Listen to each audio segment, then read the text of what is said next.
inaad halkaan aanu soo nimaadno caaway waxaan rabnaa halkaan inaan ka soo jeedino shir jaraa'id oo ku saabsan booqashadii ra'iisul wasaaraha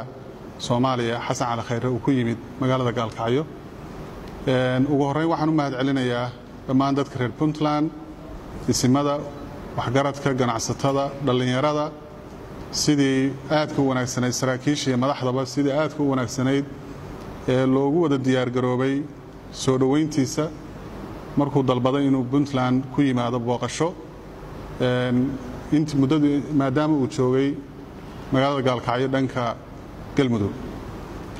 waxaan rabnaa halkaan inaan si kooban idin la socodsiino sida wax u dhaceen annaga wasiiradayadan qayb ka mid ah shalay ayaanu nimid subaxii Gaalkacyo waxaan u nimidna waxay ahayd soo dhaweynta ra'iisul wasaaraha Soomaaliya Xasan Cali Khayre oo ku sugnaa dhanka waqooyi dhanka koonfureed ee magaalada Galmudug oo halkaas u joogay safar shaqo kadib markii uu dalbaday inuu maadaama magaalada ay tahay magaalo hal magaalo maadaama magaaladu ay tahay magaalo nabadeed oo muddo laga shaqeynayo nabadeeda meel fog laga keenay inuu soo booqdo dhinaca Puntland waxaan u nimid markaa inaanu isimada iyo waxgaradka iyo maamulka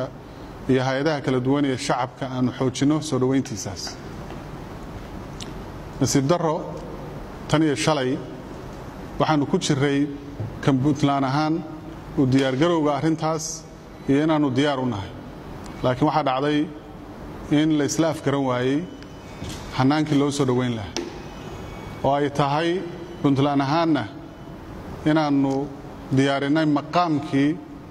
uu mudnaa ra'iisul wasaare Soomaaliyeed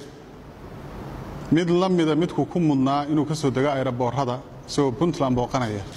baan ugu diyaarinay inuu ka soo gudbo dhanka Galmudug ee Gaalkacyo oo u soo gudbo dhanka Puntland ee Gaalkacyo waxaan nasiib darro ah waan rabnaa inaan idin la wadaagno in ay arrintaasi suurtagali weyday ayna ku adkaysteen ra'iisul wasaaraha iyo dadkii la shaqeynayaba inay yiraahdeen annagu meeshaan uma imaan in maqaam naloo sameeyay protocol uma imaan inaanu shirar gallo oo dadka aanu la hadallo laakiin waxaan u nimid waxaanu rabnaa inaanu dad banaanbax sameynaya aanu dhex gallo arrintaas waxaan u sheegnay in dadka ay la hadlayaan ummadda reer Puntland qaybihiisa kala duwan oo ismadu ugu horeeyaan odayaasha leh oo ganacsatada leh oo dhalinyarada leh ay la hadlayaan meelaha kale ay rabaan inay maraan oo kula hadlaan ayadana sidaas la mid ah in loogu diyaar garoobay hadii la haydmo hase yeeshee markii aanu galabtay ugu dambeyntii ugu tagnay deegaankii uu ka deganaa dhanka Galmudug ayadoo xoogaa dib u dhac jiray oo farsamo oo la xiriiray in la saxo arrimo dhanka amniga xoga la xiriiray waxa dhacday hanaankii iyo maqaamkii aan ugu talagalay si mas'uuliyad darro ku jidho inuu ra'iisul wasaaruhu u diiday uuna yiri anigu hanaana raacimayo umana socdo inaan isimo u diyaarsanaa iyo odayaal iyo waxgarad aan la kulmeen iyo dad su'aal ay weydiinaya waxaan u socdo waxa weeye dhalinyaro meel iigu diyaara inaan dhex galo dhalinyarada inuu dhex galo oo la hadla anagaba diyaar u ahayn jadwalkay ku jidhaa laakiin sida uu maamulay waxay ahayd si ay ka muuqatay runtii aysan ka muuqan mas'uuliyad ra'iisul wasaarenimo waxaan leeyahay ma ahan Xasan Cali Khayre waa saaxiibkay shakhsiyan aniga laakiin ra'iisul wasaare Soomaaliyeed oo dawladda federaalka ee Soomaaliya waanu ognahay maantay heerka ay marayso meeshii laga keenay in lagu jiro geedi socod aad u qodxa badan oo loo baahan yahay dad mas'uuliyad dheelitiran ka muuqato oo ka gudbiya meesha maanta ay joogto oo u gudbiya dawladnimo waxaan leenahay waxaan cududaar ka siinaynaa isimadii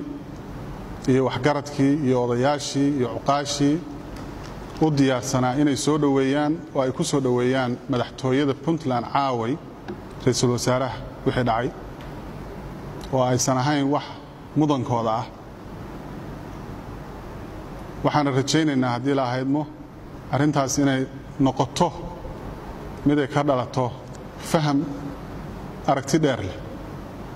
oo ah sidii Soomaaliya lagu badbaadin lahaa waxaan kaloo jeclahay halkan inaan fursaddan uga faa'iideysto magaalada Gaalkacyo ee Galmudug iyo Puntland ama guud ahaan Galmudug iyo Puntland waxaan ognahay meesha laga keenay waxaan ognahay inta dadaal loo soo maray waxaan u mahad celinayaa dhammaan intii dadaalkaas horeyna uga shaqaysay kana shaqayn jiray intii dhibantana Allah u naxariisto inta nool Ilaahay cimrigooda ha dheereeyo oo waliba rag kamid ah raggii u soo cediyo go'ay ay maanta joogaan dalka waan ka xusay General Gorod oo bilad gaar ah ku helay sida uu qaybta uga qaatay dadaaladii looga soo gudbay hadda dhacdooyinka ka dhacay muddadii dambe 2015-2016 magaaladan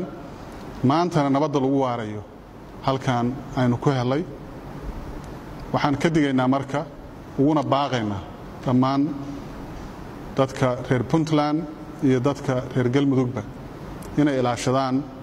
nabaddaas Ilaahay siiyey inay ka fogaadaan waxa la wixii keeni kara xasarad dadkan looga tago ra'iisul wasaaraha iyo dadka la socdaahi waa inoo yimaadeen waana inay ka tagayaan laakiin waxaa la rabaa habdhaqanka aan u malaynayno inuu dhinac marsan yahay baahidii dawladnimada Soomaaliya u qabtay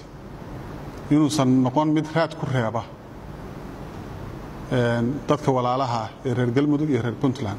wasiirkayga hore sheegay waxaan rabaa halkan waayaday taalo iska jawalkii wuxuu u qornaa sida tan in wasiirada Puntland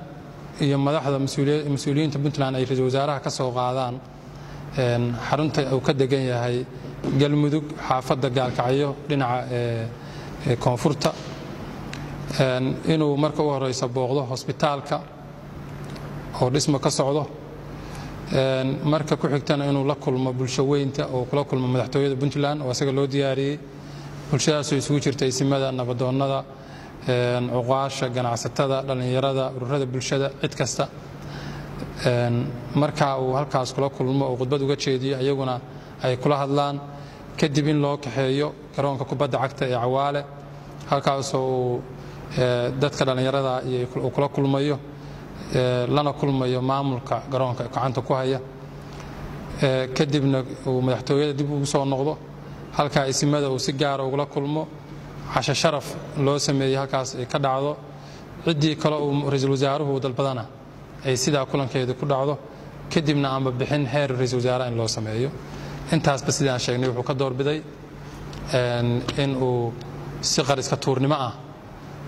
u dhaafo maamuuskii nidaamkii loo sameeyay